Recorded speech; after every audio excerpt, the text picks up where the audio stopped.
Bonjour à tous, chers guerriers pacifiques, et bienvenue dans cette nouvelle vidéo d'interview de guerriers pacifiques. Ça fait un petit moment que j'en avais pas faite.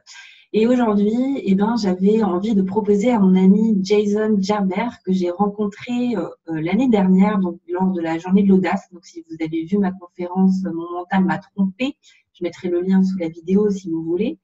Et donc, j'ai rencontré Jason à ce moment-là, puisque nous avons partagé la scène ensemble. Et j'ai beaucoup aimé déjà sa personnalité, son histoire, son énergie. Et pour moi, c'est un vrai guerrier pacifique et vous allez comprendre pourquoi.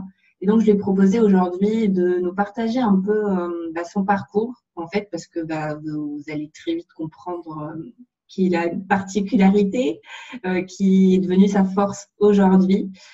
Jason, aujourd'hui, est coach et conférencier.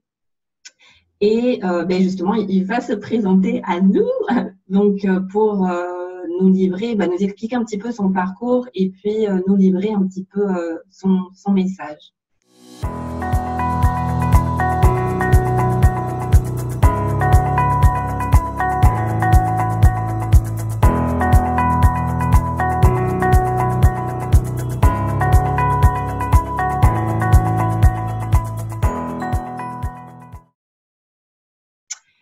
Donc Jason, merci de prendre du temps pour moi, pour ma communauté. Comme je disais, donc tu es coach et conférencier. Et moi, ce qui m'intéresse, c'est que tu puisses un peu nous partager ton parcours de vie, qui est quand même pas commun. Et puis nous dire un petit peu qui tu es.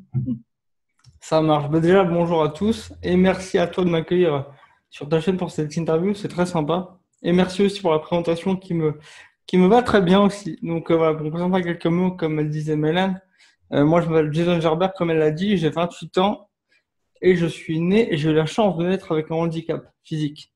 Pour vous la faire courte, en fait, c'est dû à une lésure cérébrale que j'ai eue quand j'étais tout bébé à la naissance. Et ça a touché une partie du cerveau qui a touché, on va dire, la motricité, donc la marche. Là, je me déplace en fauteuil roulant manuel, donc je suis assez autonome au quotidien. Ça a touché aussi un peu voilà, tout ce qui est certaines capacités cognitives, notamment l'articulation, entre autres. Et en fait, pour vous expliquer, bon, évidemment, j'ai pas eu un parcours facile. Quand ça débute comme ça, en général, c'est que ça va un peu chauffer, mais voilà, j'ai eu beaucoup de chance dans l'affaire. Et en gros, euh, quand les médecins ont diagnostiqué mon handicap, ils ont dit à mes parents, on est désolé, votre fils, il pourra pas marcher comme les autres, il pourra pas parler comme les autres, il pourra pas écrire comme les autres, et donc il pourra pas aller à l'école comme les autres. Il devra aller dans un centre spécialisé, on devra s'adapter à lui, il pourra pas, entre guillemets, vivre normalement. Sauf que mes parents, ils ont pas entendu ça. Ce qu'ils ont entendu, c'est on va se bouger le cul, justement. Et on va faire ce qu'il faut pour qu'ils puissent. Parce qu'en fait, j'ai un frère jumeau qui est valide, alors ils ont dit ils vont être ensemble tout le temps. On va se débrouiller pour qu'ils aient le même niveau, pour qu'ils puissent se suivre. Et c'est ce qu'ils ont fait. Ils ont dit non aux institutions, évidemment. Ils ont dit non à la fameuse blouse blanche. Et le temps passé, moi, j'ai fait ma scolarité normalement, contrairement au pronostic. Bon, j'étais pas très bon de la primaire jusqu'au lycée, c'était pas incroyable. Mais quand même, je suis quand même allé jusqu'à la fac de droit, je suis quand même allé jusqu'au master 1. Bon, c'est pas le plus important, c'est juste pour marquer le fait que je suis parti pour être, entre guillemets, de pas sortir de la maison. Un mec qui a bac plus 4, qui aujourd'hui je voyage, je fais des conférences. J'ai la chance de faire le métier dont je rêvais. Et aujourd'hui, je suis très heureux de ça. Et en fait, mon parcours est assez atypique dans le sens où je me suis toujours un peu senti entre deux mondes. Parce que mon frère est valide, comme je vous l'ai dit. Et j'ai toujours du mal à trouver la place entre le handicapé et le valide, en fait. Je suis un peu cette schizophrénie. Et en fait, à une époque, je me disais, mais je suis ni l'un ni l'autre. Et aujourd'hui, je me dis que je suis les deux. Voilà. C'est ce qui m'aide aussi à changer la perception. Et si tu veux ajouter quelque chose de manière, je t'en prie, sinon je continue sur. Non, continue. Et faut savoir aussi que là j'ai l'air, voilà, le mec se le raconte, il est en mode success story, ça a l'air facile pour lui. Faut savoir qu'à une époque, on va dire allez, une bonne partie de l'adolescence, j'avais envie de me flinguer, clairement. J'avais envie d'arrêter tout parce que voilà, je me comparais aux autres, notamment aux gens qui étaient valides, voilà, qui faisaient du sport, je sais pas, qui sortaient avec les filles et tout, comme voilà, à cet âge-là, notamment, ça joue énormément sur le physique, c'est toujours le cas, hein, mais aujourd'hui, je sais faire avec autre chose, on va dire. Mais à l'époque, voilà, je me comparais et ça allait pas du tout. Et en fait, je me victimisais énormément. Je me disais que j'avais pas de chance. Pourquoi moi? La fameuse question, je pense que beaucoup d'entre nous la connaissent, le pourquoi moi, pourquoi les choses se passent comme ça devrait pas exister, je l'ai pas mérité. Et un jour, je me souviens toujours toute ma vie de ça. C'était une période où à chaque fois qu'on me disait comment tu vas, je disais je vais pas bien, ma vie c'est de la merde, je veux pas sortir dehors même s'il fait beau, etc. Vous voyez un peu l'ado dépressif, voilà, entre guillemets classique. Et un jour, mon frangin est venu me voir, il m'a mis une claque physiquement, il m'a giflé. Et il m'a dit putain mais bouge-toi le cul, hein, je reviens à cette fameuse expression. Et il m'a dit ça suffit, arrête tes conneries. Et là, il s'est passé un truc. Je lui ai dit, mais je t'emmerde, tu vas pas comprendre ce que je vis. Donc, j'ai continué à me victimiser encore pendant cette journée-là. Sauf que là, la nuit est passée, je me suis réveillé et ma vie avait changé. Je vous promets, je me suis assis sur mon lit et j'ai dit, c'est terminé. J'ai plus besoin de me plaindre, je me plaindrai plus. Et j'ai arrêté de voir le verre à moitié vide et j'ai commencé à être optimiste. Aujourd'hui, on parle. Qu'est-ce qui a déclenché cette prise de conscience au-delà de la claque, en fait? Qu'est-ce qui s'est passé dans ta tête? Je sais pas. Vraiment, c'est passé exactement comme ça. C'est-à-dire que j'ai râlé pendant toute la fin de la journée. J'ai dormi, je me suis levé. Et là, il y avait comme quelque chose qui avait disparu. J'avais plus envie de me plaindre. Je sais pas, peut-être que j'ai fait des rêves ou j'ai eu des prises de conscience dont je me souviens plus. Peut-être que je me suis dit, admettons, il a raison, ça suffit. Et puis voilà, après, j'en ai plus besoin. Donc, c'était vraiment la claque dont tu avais besoin, quoi. Ouais, clairement. Te réveiller et pour passer du statut de victime à responsable. Exactement. La capacité à répondre, c'est ça, responsable. Et puis, j'imagine, pardon, je t'interromps, mais par rapport à ce que tu dis, d'une certaine façon, on peut comprendre, tu vois, de par ton handicap, disons que tu as le droit, en fait, on pourrait se dire, mais attends, il a le droit, c'est une victime. Donc, il a le droit de se plaindre. Et d'une certaine façon, j'imagine que, d'une certaine façon, je dis, c'était peut-être pas très aidant pour toi, en fait, que les gens finalement valident en fait cette victimisation parce que tu avais ce statut d'handicapé et donc tu avais du coup égal statut de victime. Et peut-être que du coup les gens t'ont pas forcément encouragé, à part ton frère ce jour-là quand il t'a mis une claque, mais à sortir de ce schéma de victime parce que bah attends, il est handicapé, je vais pas voilà, je vais pas le secouer en plus. C'est déjà assez dur pour lui comme ça. Ouais, c'est vrai que j'avais pas vu ça comme ça, ouais, il y a ça aussi. Et je fais une petite parenthèse par rapport à ça. Euh, c'est marrant parce qu'encore aujourd'hui, souvent, que ce soit dans mes conférences ou là, quand je rencontre des gens, on me dit souvent, quand on apprend un peu à me connaître, putain, je pensais pas que t'étais comme ça. Et souvent, je rigole, je fais comment ça comme ça? Je sais pas, avec un peu ton humour piquant, tu rentres un peu dedans. Je sais pourquoi tu voulais quoi, mais je sais très bien ce que tu veux dire, mais j'aime bien taquiner pour qu'ils aient jusqu'au bout. Et en fait, je les comprends parce qu'en fait, on voit. Parce que moi, je vois des mecs qui sont handicapés dans la rue. Même moi, j'ai ce truc de croire les premières secondes que le mec, ouais, il est gentil, il fait de mal à personne, ou alors il fait pas de bruit, tu sais. Tu vois ce que je veux dire? Et en fait, quand j'ai appris à sortir de ça, entre guillemets, hein, et à m'assumer, à accepter plus ou moins ce handicap, entre autres, c'est là où j'en ai fait une force. C'est que je sais que physiquement, quand on me voit, on pense pas au mec, on va dire, je sais pas moi, qui fait ce qu'il fait, qui voyage, qui va un peu partout en France. Encore l'année dernière, j'ai fait 6 ou 7 voyages tout seul, tu vois. Donc, il y en a qui le font pas alors qu'ils sont valides, mais c'est pas un problème. Ce que je veux dire, c'est que qu'on peut en faire une force, et moi, je l'ai choisi. C'est un choix, en fait. C'est un choix qui s'est imposé plus ou moins, parce que c'était plus fort que moi au bout d'un moment, tu vois. Quand tu restes longtemps bah, à genoux, tu vois, les pieds les genoux dans la boue, à un moment, ça suffit, quoi. Tu te dis à un moment, ok, j'ai le droit de me plaindre, mais j'ai aussi le droit de kiffer. J'ai aussi le droit d'avoir une vie aussi épanouie, enfin voilà, aussi épanouie que n'importe qui. Et je suis sorti, on va dire, de la comparaison. Et ensuite, j'ai appris. C'est-à-dire qu'à partir de mes 18-20 ans, bah, comme voilà, je suis tombé dans le dev perso, comme beaucoup de gens, quand on découvre ça, on ouvre des portes, moi, je suis, voilà, t'as faim, tu vois. Donc, j'ai tout mangé. J'ai mangé toute la psychologie, tout le relationnel que j'ai pu voir, et j'ai adoré ça. Et j'ai adoré ça. Parce que j'ai appris qu'on pouvait tout apprendre. Qu'on pouvait tout apprendre et qu'il n'y avait pas de fatalisme, en fait. À ce niveau-là, en tout cas. Qu'on pouvait y aller. Et quand j'ai vu des premiers résultats, que ce soit au niveau de ma présentation, de comment je m'habillais, des retours que j'avais, j'ai dit, bah, c'est cool, en fait, on peut tout faire. Et après, j'ai fait droit, j'ai fait mes études. Et arrivé là, Quatrième année, j'ai eu aussi un genre de trou noir où je me dis, mais en fait, je suis pas à ma place parce que je voulais être avocat à l'époque, je voulais rendre la justice, cette fameuse égalité qui n'existe pas. Mais en tout cas, voilà, c'était mon aspiration. Et moi, j'étais beaucoup plus aspiré justement par l'humain, par aider l'autre, par trouver des solutions pour les autres, parce que moi, je le faisais pour moi et je le faisais naturellement pour les autres, tu vois. Parfois, dans une conversation, en deux, trois mots, j'arrivais à débloquer des situations, à débloquer des situations. Et, euh, et voilà, en fait, j'ai un truc. Et donc, j'ai commencé à me former, tu vois, et après, le chemin s'est fait, quoi, pour résumer. Mais voilà, c'était un chemin de longue haleine, mais j'ai appris, en fait, qu'on pouvait apprendre, qu'on pouvait vraiment, entre guillemets, dépasser sa condition et surtout en faire ce qu'on veut. Si on l'a, que ce soit n'importe quoi, hein. Quand je parle de conditions, je parle de homme ou femme, je sais pas, l'ethnie, n'importe quoi, là, on est né, ou le handicap, etc. On peut le transformer. Il y en a plein de gens qui font ça. Ah ben, moi, je le fais on va dire, par, c'est une conséquence logique en fait. Parce que quand on voit, on se dit, ouais, le mec, je sais pas, il est handicapé, il est en fauteuil et pourtant il fait tout ce qu'il fait. Mais moi, ça me fait rire, parce que je dis, mais moi, j'ai pas demandé à faire, tu vois. Et Et je le justement, fais quelles pas. sont les qualités que tu as développées justement pour pouvoir aujourd'hui réaliser ton rêve qui est d'accompagner les autres et d'être conférencier? Parce que c'est pas un long fleuve tranquille, c'est un chemin Ouais, quand non. même plein d'embûches et d'obstacles. Du coup, quelles sont les qualités selon toi qui sont nécessaires justement pour réaliser ces rêves? Puisque c'est ça, ton message, c'est que tout est possible finalement. Et tu l'incarnes, parce que pareil, on entend le tout est possible, tout est possible. Mais toi, tu l'incarnes vraiment. C'est qu'au départ, quand même, tu n'étais pas aidé. Hein.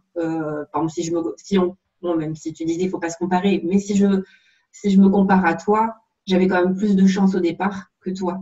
Et, euh, et toi, en fait, aujourd'hui, ton message, moi, ce que j'entends, c'est que tout est possible, mais du coup, comment, en fait, et d'après toi, comment tu as fait très concrètement pour faire de ton handicap une force aujourd'hui? Hmm. D'accord. Très concrètement, la première chose, c'était de me rendre compte, en fait, de mon état, en fait. Tu vois. Par exemple, je prends un exemple. De ton état de victime, tu veux dire? Ouais, voilà, de victime ou en fait accepter déjà une partie de ce que j'étais. C'est-à-dire Mhm. accepter déjà que ça va pas, que j'ai le moral à Mhm. zéro, que je suis une victime. Déjà ça, c'est le premier truc. La Mhm. prise de conscience. C'est une prise de conscience que j'ai eu à l'époque et j'ai encore régulièrement, j'ai des prises de conscience. Tu vois, ces moments où tu peux pas retourner en arrière. Tu vois, tu peux plus fermer les yeux. Bah, c'est ça en fait. C'est d'accepter d'être là où on est aujourd'hui, tu vois. Donc, n'importe quelle étape, mais si on se compare pas, on a une étape qui nous appartient, il faut l'accepter. Ensuite, le deuxième Donc, chose, l'acceptation.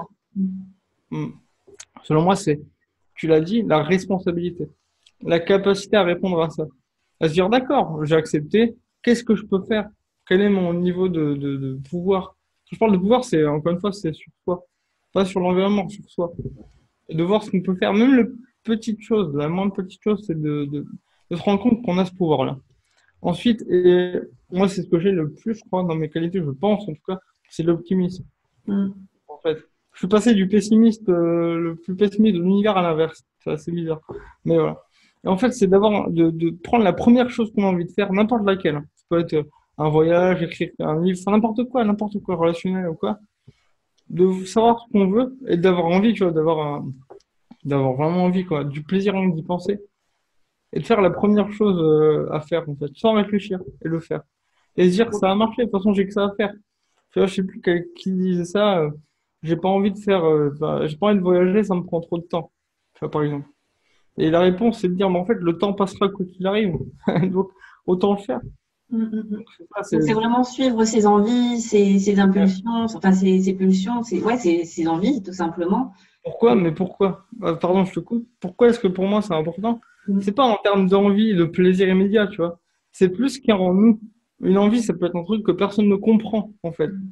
Parce que, en fait, je pense Du coup, qu'on c'est est un les seuls à désir faire. profond. C'est un désir, en fait, plus que l'envie. De ce que Ouais, j'entends, ouais, c'est plus un désir profond, un élan profond. Mhm. c'est ça, ouais. Ça peut être ça. Parce qu'on est les seuls à pouvoir le savoir et à le sentir. Personne d'autre. Alors, c'est un côté un peu désolant, si on regarde comme ça, mais aussi un truc un peu assez miraculeux.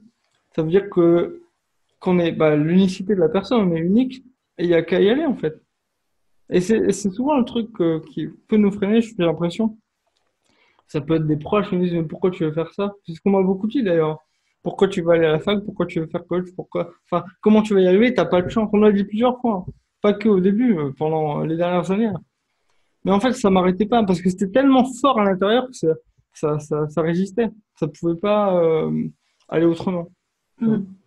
Moi, Je sais pas ouais, ouais. je sais que ce qui m'avait touché chez toi et ce que j'admirais, c'était vraiment, comme tu dis là, cette troisième clé, qui est l'optimisme. Et ça, je l'ai vraiment vu et tu l'incarnes vraiment. Moi, je me souviens donc, quand on s'est vu à la journée de l'audace, honnêtement, tu étais parmi ceux qui nous motivaient le plus parce qu'on était 9 speakers débutants et t'étais celui qui, a priori, où on aurait pu plus nous occuper que toi. Et en fait, c'était presque l'inverse. Moi, je sais que tu m'as grave motivée parce que j'étais flippée à mort en coulisses, même avant. Et voilà, et je trouve que tu as fait preuve de leadership, de sérénité, d'optimisme. Et à aucun moment, parce qu'on a passé 2 jours ensemble, à aucun moment je t'ai entendu te plaindre, alors que, par exemple, notamment pour aller même dans le public, il y avait des marches. Et du coup, voilà, tu te débrouillais, on trouvait une solution. Et moi, je me souviens, il y a un truc qui m'a marqué, c'est qu'à un moment, il y a un des conférenciers qui a demandé à ce que tout le monde se lève. Et en fait, j'ai vu que tu t'es appuyé sur le dossier et tu t'es levé, tu t'es redressé sur tes 2 jambes. Et ça m'a vachement touchée parce que je me suis dit, waouh, le mec, franchement, il en veut. Et je m'y attendais pas à ce que tu te lèves parce qu'en plus, tu peux pas tenir debout. Et du coup, tu t'es appuyé sur le dossier et tu t'es mis debout juste pour dire, je suis comme tout le monde et je peux faire comme tout le monde avec mes limites. Et ça m'a mis une grosse claque. Franchement, tu m'as mis une claque à ce moment-là. C'était très simple et en même temps, j'ai trouvé ce moment très, très beau et très inspirant. Donc, je te fais ce Ouais. retour-là parce que moi, c'est une image qui m'a marquée et c'est là où, moi, quand je te voyais, et d'ailleurs, je te l'ai dit, je me dis, oh, mais quand on est avec toi, je ne peux pas me plaindre. Je n'ai pas le droit. Enfin, bon, si on a le droit, mais non, je ne peux pas. Je ne peux pas. Et donc, du coup, ça m'a, rien que ta présence, en fait, et un enseignement en elle-même, en fait, d'être juste à tes côtés et observer, en fait, comment tu es, en fait. Bah, merci beaucoup. Je m'attendais pas à celle-là, tu vois. Ouais, merci, merci. Mais ouais, mais parce que, en fait, je sais pas, c'est comme si je me disais, mais qu'est-ce qui m'empêche, en fait, réellement? C'est nous qui nous empêchons tout seuls. Parce qu'encore une fois, si demain tu vois une femme ou un homme qui est plus handicapé que moi par différentes raisons, différents moyens, bah pareil, moi je me dis la même chose, mais de quoi je me plains, tu vois. En fait, je crois que j'ai intériorisé ça, en fait. Tout à C'est- l'heure, avant qu'on commence, justement en parlant de ça, tu m'évoquais une personne que tu avais rencontrée à l'hôpital, je Ah ouais. crois. Mm. Tu peux nous raconter un peu c'est la prise de conscience que tu as eue suite à cette rencontre? C'est très bien que tu me rappelles parce que ça, c'est un moment très très fort. En fait, j'étais à l'époque, je m'étais fait opérer des 2 jambes, donc j'avais entre 12 et 13 ans. Ça, c'était très difficile. Par contre, là, pour le coup, victime 100%. Et à l'époque, j'avais jamais vu de handicap lourd. C'est-à-dire que moi, ça va, je suis pas un chanceux dans l'histoire. Encore une fois, par rapport à d'autres.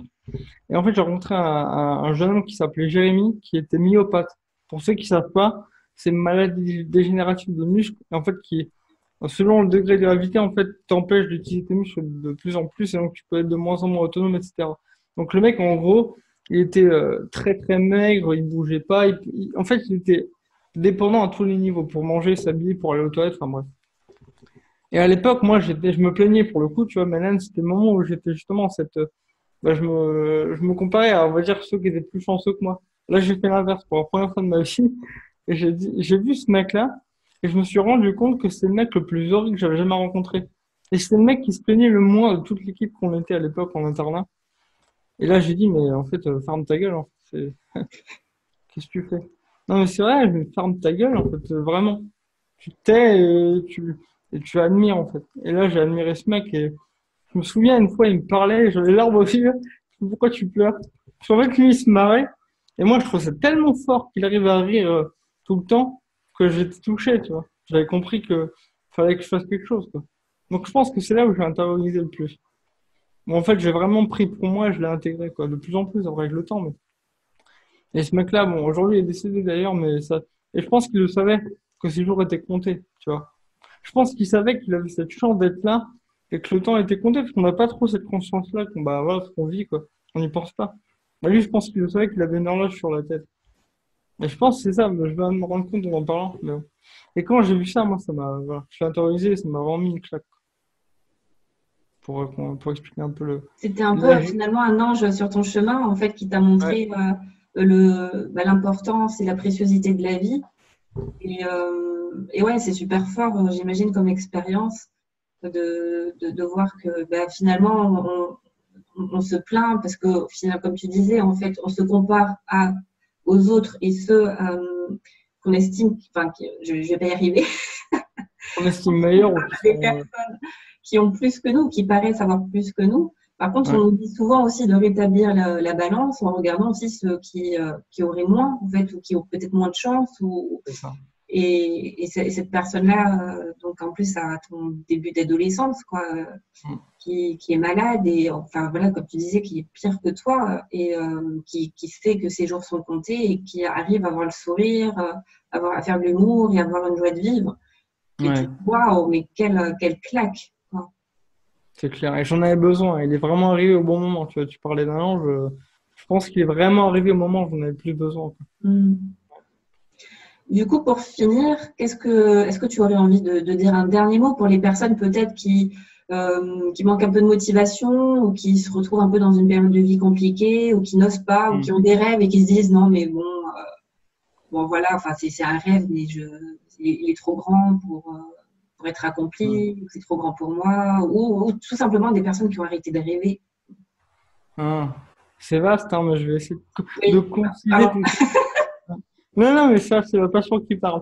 Ouais, donc, ceux qui ont arrêté de rêver ou qui. Déjà, vous avez le choix, c'est la première chose. Faites comme vous voulez. Moi, ce que je dis à des gens qui me posent la question, comment je fais pour faire tel truc, je fais ce qu'on a vraiment envie déjà. Gardez le choix. Tu as le droit de pleurer, tu as le droit de te plaindre, mais bon, le temps il passe, c'est dommage, quoi. Moi, je trouve ça dommage. Après, chacun voit son truc à sa porte, en fait. Enfin, voilà. Et pour motiver, c'est spontané, hein, mais. Tu as le choix, soit tu restes là où t'es. En fait, si t'es vraiment dégoûté d'être là où t'es, continue, un jour t'en auras marre et tu verras que ça va changer. Mais j'espère que ça arrivera vite. Parce que je pense qu'on n'est pas obligé de souffrir pour comprendre qu'on a besoin d'aller chercher quelque chose.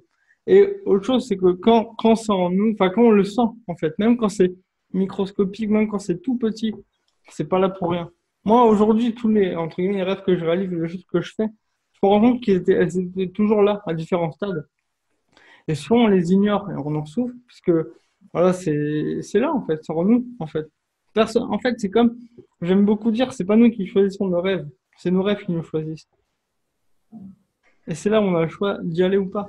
Et chacun fait ce qu'il veut, encore une fois. Moi, je laisse toute la liberté à ce niveau-là. Mais pour la motivation, Mélène a très bien dit, bouge-toi le cul, voilà, c'est ce que je dis. Mais vraiment, pas en mode violent et tout, t'es une loque, bouge-toi. Vous avez le choix. Mais franchement, la vie, elle est 1000 fois plus forte et on la vit vraiment quand on sort de cette léthargie, en fait. Quand on prend des risques, pour vous dire, j'ai jamais autant voyagé, pris des risques dans ma vie depuis l'an dernier et c'est une des plus fortes que j'ai eues. Bon, après, c'est relatif, mais je regrette pas. Le fameux, vaut mieux avoir des remords que des regrets, hein. Classique mais efficace. Donc voilà. Après, parfois, c'est des périodes qui ont besoin d'être là aussi. On a besoin pour comprendre aussi que soit qu'il faut changer des choses, soit qu'on n'est pas là où on doit être. Donc, comme je disais un peu au début, les clés, c'est accepter, prendre conscience du truc, et voilà, et relativiser, essayer de voir les choses autrement, et être optimiste, quoi. Être optimiste. De toute façon, on ne sait pas de quoi demain fait, donc autant le voir du meilleur jour. C'est quand même plus sympa. Enfin, je sais pas, c'est tout bête ce que je dis, mais c'est ma façon de voir les choses. Voilà, pour le dernier mot. C'est souvent les enseignements les plus simples qui sont les plus puissants et les plus profonds. Hein. Bon, en tout cas, merci beaucoup, Jason, pour ton partage de vie, ton expérience, ta sagesse. Un vrai guerrier pacifique. Vraiment, merci. Si les gens ont envie de te suivre, donc c'est sur Facebook, donc Jason Gerber, je mettrai le lien juste en dessous. Et puis, tu as aussi une chaîne YouTube. Et donc, je renverrai aussi les gens sur ta chaîne YouTube, Jason Gerber, tout simplement. Yes. Plein de projets à venir d'ailleurs. Si ça vous intéresse, n'hésitez pas à me suivre, à m'ajouter, à vous abonner. Ça va être cool. Voilà. Ouais. Oui, parce qu'en plus, tu vas faire une tournée de conférences, donc n'hésitez pas à suivre Jason, qui est vraiment super sur scène. Merci. Merci d'avoir suivi cette vidéo. Merci à toi, Jason, et à très bientôt.